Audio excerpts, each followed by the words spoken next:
Today we're talking about our attitudes. Attitude is a very interesting step, and it can be done also a few different ways. So let's first analyze what a true attitude is. An attitude without any of the frills is simply your knee is bent at 90 degrees, so it should look like it's part of a square, and your knee stays above your foot. All right, it doesn't matter if you're doing this to the front, to the side. You can do attitudes to the back. The knee stays above your foot.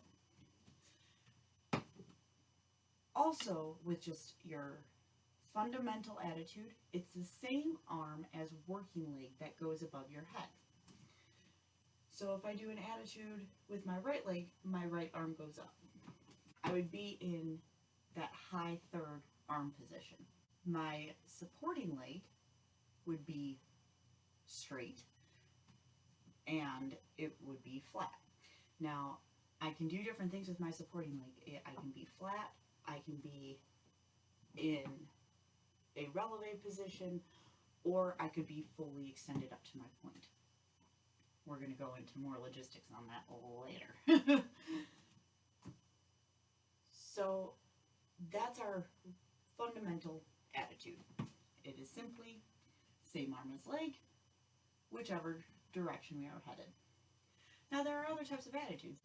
This is why I'm doing this after we've learned about our body positions, because you can also take those body positions and apply them to your attitudes. So you can have an attitude in your à la quatrième position, devant, à la seconde, or derrière. You can do that croisé. You can go effacé. You have a whole variety of options by applying your personal square and your body positions. You can change direction. You can go in promenade. You have all these different options. Now there's another type of attitude. This is typically used in the Russian school, where your foot gets to go higher than your knee. It typically is sitting at about a 135-degree angle, and you have a very strong back as you extend. Another dynamic with our attitudes are the fact that they can be just like those height changes we've talked about for our arabesque. We can do that with our attitudes. So your attitude can also be done a tear. Now this does start to break our traditional rule then, where your knee is now not necessarily at a 90-degree hinge. We actually most commonly will use this positioning in the back. We often reference this as B+.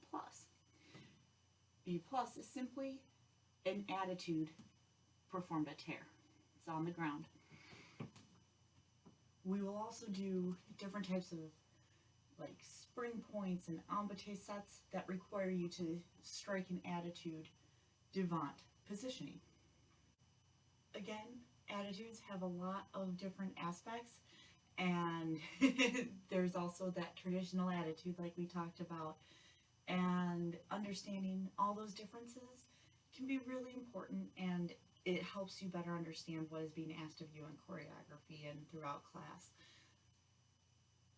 As always, I hope this helps, and if you ever have any questions, feel free to comment below or reach out to us. I will see you tomorrow.